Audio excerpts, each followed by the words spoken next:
Over the last month or so, gold has gained just under 6%. Is this rally going to continue for another month?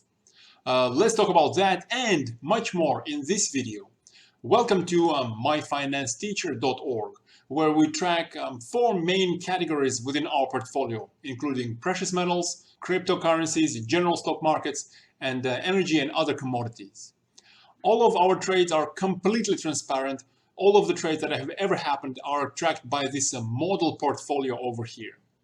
And as of right now, as of today, since July 2020, model portfolio has around 55% gains. That's without taking on any leverage. So with leverage, your gains might actually be even better than that, but of course at a greater risk. And if you scroll down over here, you will notice that I and my business partner, we do update the members at myfinancesteacher.org pretty frequently on a range of topics. As I often do, I would like to start the market review with a look at DXY, the dollar index. Last time we had a look at the dollar index was actually on the 10th of October. And as the black line shows over here, since then we expect the dollar index to continue rallying for a few days, for a short while, before cooling off down to this 50-day moving average or somewhere about there. And that's pretty much close enough to what dollar actually has done over the last couple of weeks. So what do I think of dollar going forward? Well, the ongoing dollar cycle is now 52 days old if we look at this yesterday's low as the end of the cycle. This is very close to a usual cycle duration. Usually cycles on the dollar index last for around a couple of months. So it's quite likely that we saw the end of the cycle yesterday, and from now on dollar is going to rally for quite a while, perhaps for a couple of weeks before coming back down, because looking at the intermediate cycle is right now 154 days long. And usually these cycles last for around half a year. Sometimes they can stretch for much longer than that. So based on the usual duration of intermediate cycle and based on the fact that dollar is just bouncing down in the intermediate term from this resistance zone that I've mentioned in the previous video, in the intermediate term, I think there is a pretty good chance, as you see from this black squiggly line, there is a pretty good chance that dollar is going to correct sometime over the next couple of months. In the shorter term, coming back to the daily cycle, yes, there is a chance that we saw the dollar finish its short-term daily cycle yesterday, but next week we have the FOMC meeting coming up. I think that's going to be on Wednesday, 3rd of November. That is a pretty significant event, so the FOMC meeting might turn out to be the turning point for the US dollar, meaning that perhaps dollar is going to continue further down for another few days into the middle of next week, perhaps finally touching that 50-day moving average, or maybe even dipping a little bit lower than that. And the FOMC meeting perhaps will be that turning point where dollar is going to bounce for a short while into the next short-term daily cycle low. If that happens, that would give us the previous short-term daily cycle low on the US dollar lasting for 61 days, which is also very, very likely, as that is also very close to an average duration of those cycles. Talking about that upcoming bounce, that's going to be kind of modest if the Fed is kind of dovish. If the Fed wants to continue printing, it doesn't talk about tapering that much, then perhaps a bounce in dollar is going to be kind of weak before it continues to slide down into the end of the intermediate cycle. But if the Fed is tough, which I don't think is going to be likely, if they're very convincing on tapering, or even if they reveal particular certain plans on that tapering, then perhaps that bounce in the US dollar might be kind of significant. Maybe even giving us a fake breakout above that resistance zone anywhere between 94.4 and 94.9 before again coming down into the intermediate cycle low. Looking at the 14-day RSI, we see that the lows that kind of took place over the last several days came with the lowest reading on RSI at 47.93. The previous daily cycle low came at the RSI all the way down to 39.5. So there is still room for RSI to cool down before it goes into oversold area, and there would be time for a bit of a bounce. What I mean by that is it's still kind of likely that dollar will slide a little bit down into that FOMC meeting before the upcoming rally, perhaps over the next couple of weeks, 3 weeks, 4 weeks, anything like that. Next, let's talk about what all of that means for precious metals. Again, the last time we looked at precious metals was over here on the 10th of November. I've mentioned, as you see by the black line over here, that gold was likely to move a little bit lower for another few days before bouncing much higher. And that's kind of close enough to what gold did. Currently, gold is coming close to that resistance that I've mentioned to the members at myfinancesteacher.org at around, that's anywhere around 1838, 1840.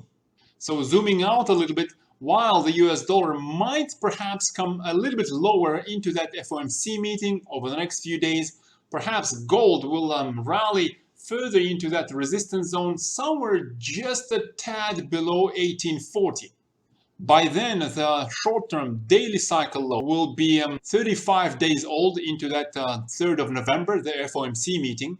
And usually these cycles in gold last for around a couple of months. So we'll be close enough to the midpoint, perhaps even a few days past the midpoint of a daily cycle with a usual duration. So there will be some risk that gold would turn back down from that resistance zone somewhere around 1840. I would give that risk perhaps something like a 40% chance, perhaps even 45% chance. So there is a pretty good risk of that. Although zooming out a little bit, we see that the intermediate cycle in gold is only 78 days old. That's about 2.5 months. Usually these cycles last for around half a year. So it looks like there is still some time left within this cycle to keep pushing higher for that intermediate cycle top.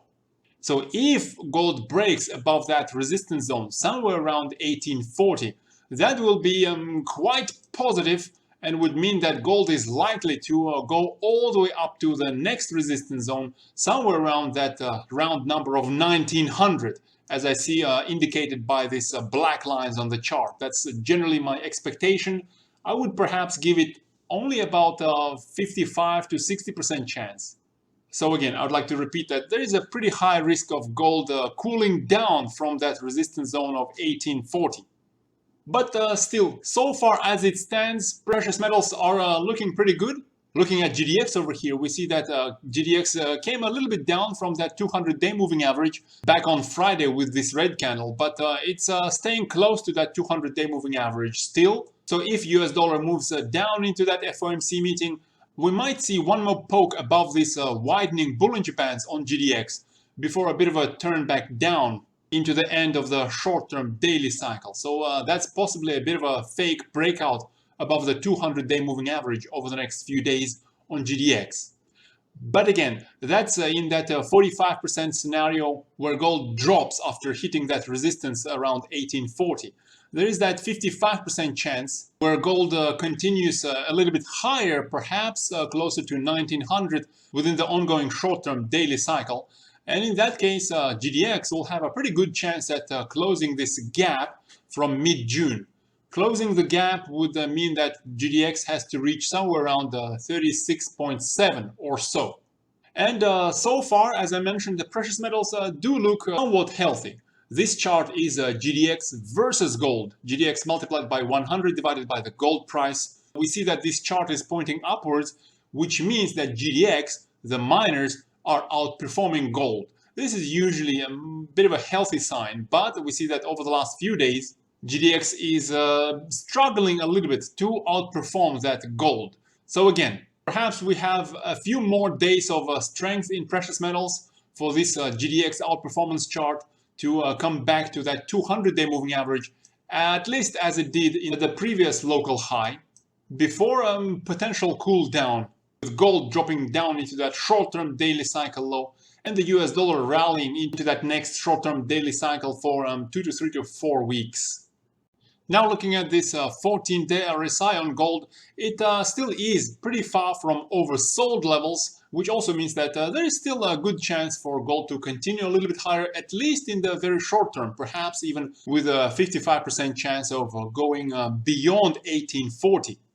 We see that with a higher high on gold over the last couple of weeks, we also observe a higher high on RSI, which means there is no negative divergence. So there aren't many negative signs on the chart as of yet. And also looking at the optimism index on gold, we see that it is currently at 61, pretty far from this red level. Once optimism index is coming to 70 or perhaps even higher than that, that's when you want to say that, well, the markets are a little bit too excited, perhaps it's time to reduce your positions in precious metals. But for now, it doesn't feel that the optimism on precious metals is too high. There is definitely more room to move a little bit higher. Next, I would like to look at corn, as one of the viewers on YouTube asked me about grains. I think there is a pretty good chance, perhaps somewhere around a 60% chance, that corn is going to continue sliding down for another several weeks. But on the other hand, there is a pretty good chance, a whole 40%, that's also quite substantial. There's a pretty good chance that we are entering a new cycle in corn, which means a new rally into that cycle top, sometime closer to the midpoint of that cycle. Let's talk about the reasons for the logic. Usually the cycles in corn last for an average of 144 days. That's over the last several years. The last couple of cycles were quite long, lasting for 171 days and 165 days. That's much longer than average. So to bring the average duration back to what it usually is, it's quite possible that the ongoing cycle or the previous cycle was kind of short, lasting for only 96 days and finishing over here on the 13th of October. That is that 40% chance scenario where corn continues to push much higher from here because we are in a new cycle, which so far has been going on for only about 13 days. So if over the next couple of weeks, corn breaks above a couple of previous highs, one of these highs over here in early October, that's around somewhere 554, and another previous short-term high is at the end of August, that's somewhere around 564. That also means breaking above this upward slope 200-day moving average. So if that happens over the next 1 or 2 weeks on corn, that will probably increase the odds of a rally. But at the moment, as the cycle seems a little bit quite short compared to the average duration of 144 days, I think it's more likely, perhaps again, a 60% chance that corn continues to break down for a short while, perhaps another few weeks, giving us that cycle with more of an average duration, maybe a little bit shorter than usual, somewhere around 130, 140 days, before a bit of a rally into the next cycle. Looking at the 14-day RSI, not much of a story here.